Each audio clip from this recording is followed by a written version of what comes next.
Growing up, one of my favourite places to go was the arcade. As someone who grew up near the coast, I was never too far away from one, and my love for arcade machines started at a young age. So in this video, I'm going to be talking about some nostalgic arcade games, or at least games that I think are nostalgic. The first machine that really kicked things off for me was the claw machine. Of course everyone knows what a claw machine is. The aim of the game is to use the claw and try and win a prize. It's basically gambling for kids, and I love the thrill of it. There's lots of different types of claw machines, with some of the most common ones in the UK being Max X Grab, the E-Claw, EX1, Giga Cranes, and Mega Cranes. Most UK machines also tend to be up and across, which makes it a lot harder to line up your prize. But how good the machine is depends on the strength of the claw. There's nothing worse than a weak claw machine. It's not fun, and it doesn't encourage you to keep playing, so the machine takes even longer to pay out. Whenever I got a new interest, I'd always look for claw machine videos off said interest. One of the first YouTube videos I ever watched was an annoying orange claw machine video by Matt3756. I liked annoying orange, I was 7 killers. From that point on though, claw machine videos became some of my favourite videos to watch. I even started picking up all the techniques. Some of the key ones were checking your angles, the swing technique, and even just targeting things that are gettable.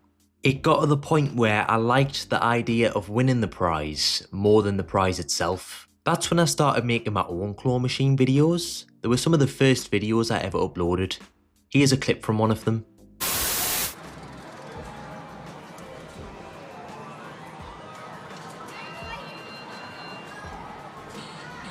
I wasn't that bad.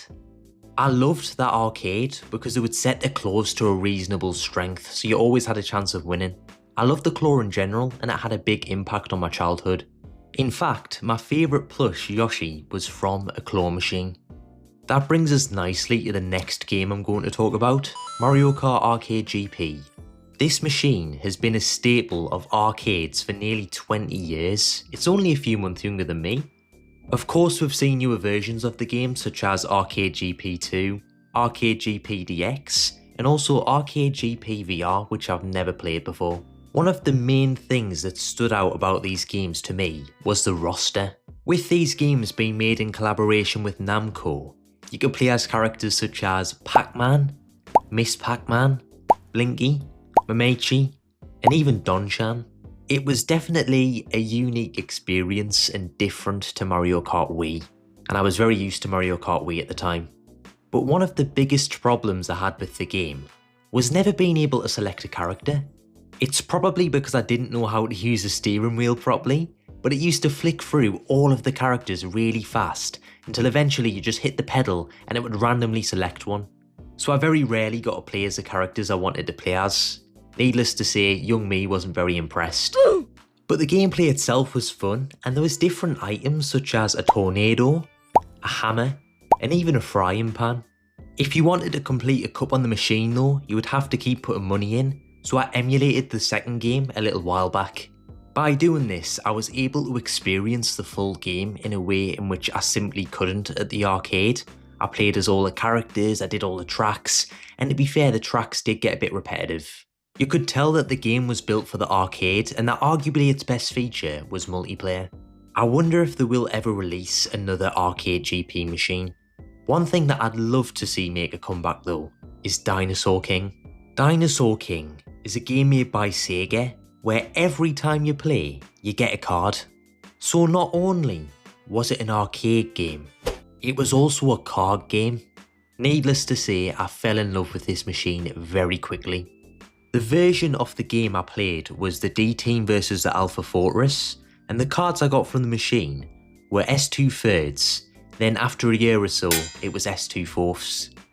Funny enough, the first card I ever got was the S2 third Therizinosaurus, which is the best card in that set and one of the rarest in the game.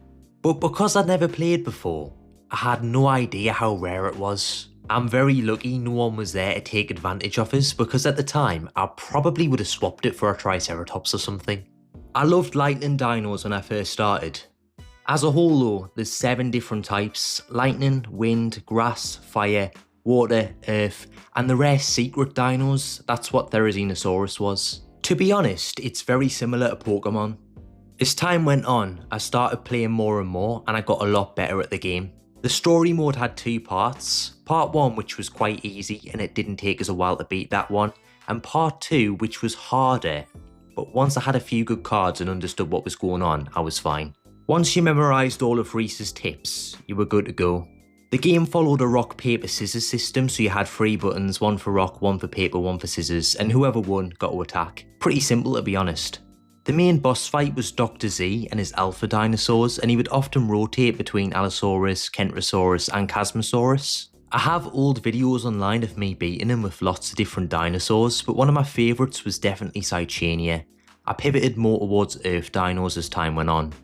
Multiplayer was also pretty good on this game. You'd pick 2 dinos each and choose whether or not you wanted to do a tag team battle or a knockout battle.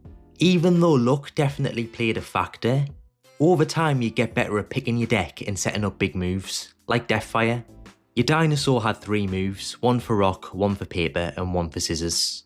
It was a good game, but unfortunately it eventually got removed from arcades and it was a bitter pill to swallow. But I still loved the game, so I started putting videos of my collection online, and I even became a part of the game's small online community for a bit. I would buy and trade cards with other people online, and I built a pretty good collection that I still have today. Honestly, I wish Sega would reboot Dinosaur King, but at this point I don't think they ever will. A few years after Dinosaur King left arcades, I ended up finding Animal Kaiser. This game was very similar, but instead of getting a dinosaur card, you get an animal card. It wasn't made by Sega though, it was made by Bandai Namco. The gameplay was different though, there wasn't rock paper scissors, instead you had a dice rolling system. The green button would pick your move, and the yellow button would determine the power of the move, and whoever got the highest number got to attack. You could say it was luck based, but it would also help you massively if you picked the right strong and miracle cards for your animal. For example, if your animal has speed, pair it with a miracle card that also has speed, plus make sure you've got a strong card that puts your animal's main attack to level 5.